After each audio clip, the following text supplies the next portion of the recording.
ఎకరం భూమి వాళ్ళకి ఇచ్చేసి విజన్ అంటే ఎట్లాగా? అది విజనా? ఎన్టీ రామారావు గారు అనేవారు,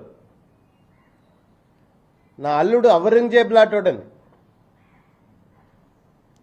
ఎన్టీ రామారావు గారు నా అల్లుడు ఔరంగజేబ్ లాంటోడని అనేవారు.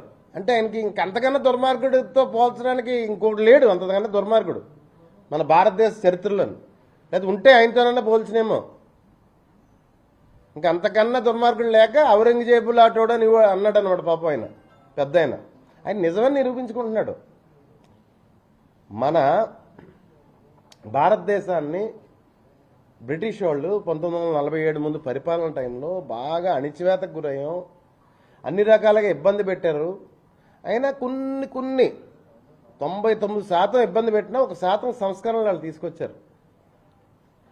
వైజాగ్లో KGH hospital, Andhra medical college వాళ్ళు తీసుకొచ్చిందే.